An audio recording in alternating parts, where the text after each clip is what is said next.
Imagine being tortured for your religious beliefs and then watching your son become exactly what you fought against. Today, we're diving into the fascinating story of a man who bridged seemingly impossible religious divides in 17th century Scotland.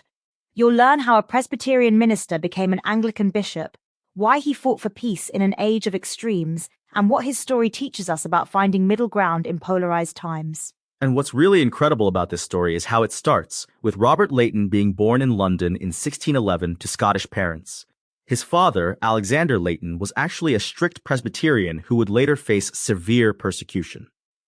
Wait, what happened to his father? Well, Alexander Leighton wrote a pamphlet criticizing the church and condemning bishops as anti-Christian and satanic. For this, he was tortured during the reign of King Charles I. That's horrific. How did Robert handle growing up in that environment? Remarkably well, actually. According to Gilbert Burnet, even from his earliest childhood, Leighton was known for his saintly disposition, despite everything his family went through. Tell me about his education. At just 16 years old in 1627, he enrolled at the University of Edinburgh. He graduated with his MA in 1631. And then what happened?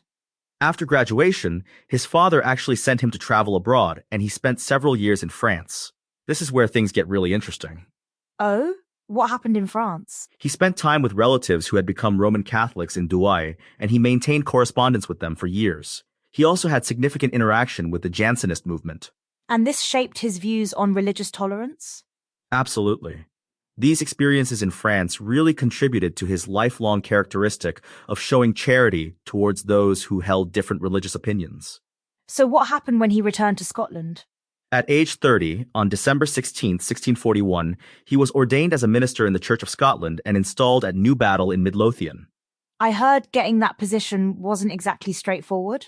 No, it wasn't. Because of the controversy surrounding his father, he actually had to deliver 5 trial sermons before being accepted. And get this, 2 of them had to be delivered on the same day. That's quite a test. What happened next in his career? In 1653, he was appointed principal of the University of Edinburgh and professor of divinity. This was a significant advancement in his career. But then something unexpected happened, right? Yes, in 1661, after Charles II was restored to the throne, Leighton made a decision that shocked many. He accepted consecration as Anglican Bishop of Dunblane. Wait, the son of a man who was tortured for opposing bishops became a bishop? Exactly. But his reasons were fascinating. He believed he could modify the traditional functions of the role and help bridge the divide between Presbyterians and Anglicans. How did that work out? Unfortunately, his hopes were frustrated by the unconciliatory attitude of Charles II's government. He tried persistently to create an accommodation between Presbyterian clergy and Anglicans. That must have been incredibly difficult. It was. He actually went to London in 1665 to resign his bishopric when he failed to stop the persecution of the Covenanters. But that wasn't the end, was it? No, Charles II persuaded him to continue. Then, in 1670, he reluctantly accepted an even higher position, the bishopric of Glasgow. And how did that go?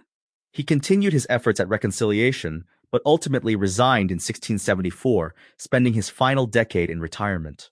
What made him such a unique figure for his time? He had this remarkable ability to see beyond the rigid divisions of his era. While others were fighting for their side to win, he was trying to find ways for everyone to coexist. That must have been a lonely position to take. Indeed. As one historian noted, he was fighting against God. That's how he described his struggle for a comprehensive church in Scotland. What drove him to keep trying? He was known for his Christian piety, humility, and gentleness. These weren't just qualities he preached about, he lived them, even when it cost him personally. How was he viewed by his contemporaries? That's interesting because to many partisan minds of the time, his moderate stance was often misunderstood or unwelcome. Sounds familiar, doesn't it? Even today, moderates often face criticism from both sides. Exactly. The partisan is often popular, while those who strive for comprehension and reconciliation can face scorn from both sides. What was his approach to these conflicts? He had this unique ability to see truth on both sides of an argument. Rather than taking hard positions, he focused on trying to harmonize conflicting elements. That's quite different from most religious leaders of his time, isn't it? Absolutely. While others were drawing lines in the sand, he was trying to build bridges. His ecclesiastical sympathies were remarkably wide for his era. Did he write anything that captured his views? Yes, he was actually a significant devotional writer. His works showed the same spirit of moderation and depth that characterized his life.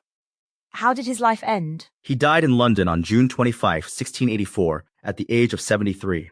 He spent his final decade in retirement, having stepped back from his efforts at church reconciliation.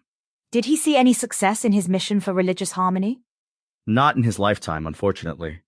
The religious divisions in Scotland remained deep and bitter long after his death. But his example lived on? Yes, he became a symbol of what religious tolerance and moderation could look like, even in the most divided times. What can we learn from his story today? I think his life shows us that it's possible to hold strong personal convictions while still remaining open to dialogue with those who disagree with us. That's quite relevant to our current political and social climate, isn't it? Absolutely. In many ways, Leighton's struggles with polarization and extremism mirror our own. What would you say was his most enduring quality? His consistent commitment to finding common ground, even when it made him unpopular. He never gave in to bitterness, despite his family's suffering. That's remarkable, considering what happened to his father. Yes, and it shows extraordinary character. Many people would have become hardened or vengeful, but he chose a different path. Do you think he regretted his attempts at reconciliation? From what we know of his character, it seems he believed the attempt at peace was worth making, even if it didn't succeed in his lifetime. That's quite inspiring, isn't it? It really is. It shows that sometimes the most important battles are the ones you fight knowing you might not win, but fighting them anyway because they're right. As we wrap up, what's the biggest lesson we can take from Leighton's life? I think it's that true strength isn't about holding on to rigid positions. It's about having the courage to reach across divides and seek understanding, even when everyone around you is choosing conflict. And that's something we could all use more of today. Exactly. In a world that often seems to reward extremes, Leighton's life reminds us that there's another way, the harder but ultimately more meaningful path of reconciliation.